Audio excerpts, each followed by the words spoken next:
బంగ్లాదేశ్ క్రికెట్లో తీవ్ర ఉద్రిక్త పరిస్థితులు నెలకొన్న తరుణంలో బంగ్లాదేశ్ క్రికెట్ బోర్డు కీలక నిర్ణయం తీసుకుంది. Bangladesh cricket board director, finance committee chairman Najmul ఇస్లాంను పదవి నుంచి తొలగిస్తూ బీసీబీ తన నిర్ణయాన్ని ప్రకటించింది. ఆటగాళ్ల సమ్మె హెచ్చరికలు, బీపీఎల్ మ్యాచ్ బహిష్కరణ నేపథ్యంలో ఈ నిర్ణయం తీసుకున్నట్లు తెలుస్తుంది. జనవరి 15న ఢాకాలోని షేర్-ఏ-బంగ్లా నేషనల్ స్టేడియంలో జరగాల్సిన బీపీఎల్ మ్యాచ్కు చిట్టగాంగ్ రాయల్స్, నోఖాలీ ఎక్స్ప్రెస్ జట్ల ఆటగాళ్లు మైదానంలోకి దిగేందుకు నిరాకరించారు. దీంతో టాస్ ఆలస్యమై మ్యాచ్ అధికారులు ఎదురు చూడాల్సిన పరిస్థితి ఏర్పడింది. సాధారణ లీగ్ మ్యాచ్గా ప్రారంభమైన రోజు క్షణాల్లోనే బీసీబీ ఆటగాళ్ల మధ్య ఘర్షణగా మారింది. ఈ నిరసనకు cricketers welfare association of Bangladesh పూర్తి మద్దతు ప్రకటించింది. నజ్ముల్ ఇస్లాం తక్షణమే రాజీనామా చేయకపోతే అన్ని క్రికెట్ కార్యకలాపాలను బహిష్కరిస్తామని హెచ్చరించింది. భారతదేశంలో జరిగే వరల్డ్ కప్ మ్యాచ్లపై చర్చలు, తమీమ్ ఇక్బాల్ వ్యాఖ్యల వివాదం నేపథ్యంలో ఈ ఉద్రిక్తత మరింత పెరిగింది.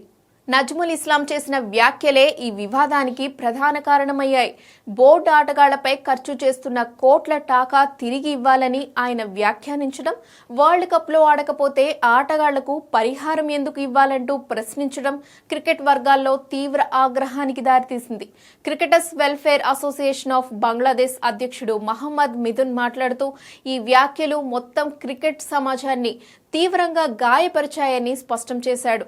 ఈ నేపథ్యంలో గురువారం జరగాల్సిన నోఖాలీ చిట్టగాంగ్ మ్యాచ్ కీలకంగా మారింది. మ్యాచ్ సమయానికి జట్లు స్టేడియంకి చేరుకోకపోవడంతో cricketers welfare association of Bangladesh press meet ఫలితాన్ని బట్టి మ్యాచ్ జరగాలా లేదా అన్న సందిగ్ధ పరిస్థితి నెలకొంది.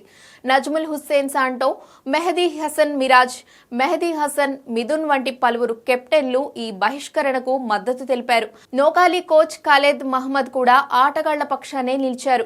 బీసీబీ అధికారికంగా ఒక ప్రకటన విడుదల చేసి నజ్ముల్ వ్యాఖ్యలను అనుచితమైనవిగా పేర్కొంది.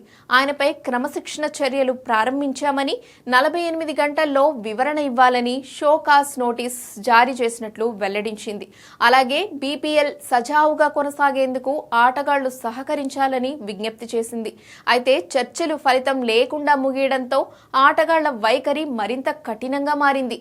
చివరకు ప్రోథోమ్ ఆలో కథనం ప్రకారం గురువారం నిర్వహించిన అత్యవసర బీసీబీ సమావేశంలో నజ్ముల్ ఇస్లాంను డైరెక్టర్ పదవి నుంచి తొలగించాలని నిర్ణయించారు. Cricketers welfare association of Bangladesh demand నెరవేరడంతో ఇక బీపీఎల్ తిరిగి షెడ్యూల్ ప్రకారం సాగుతోందన్న ఆశ అభిమానుల్లో నెలకొంది. ఇక నజ్ముల్ ఇస్లాం స్థానంలో ఫైనాన్స్ కమిటీ యాక్టింగ్ చైర్మన్ గా బీసీబీ ప్రెసిడెంట్ మొహమ్మద్ అమీనుల్ ఇస్లాం వ్యవహరిస్తారు. ఆటగాళ్ల ప్రయోజనాలకే తమ మొదటి ప్రాధాన్యత అని బీసీబీ స్పష్టం చేసింది.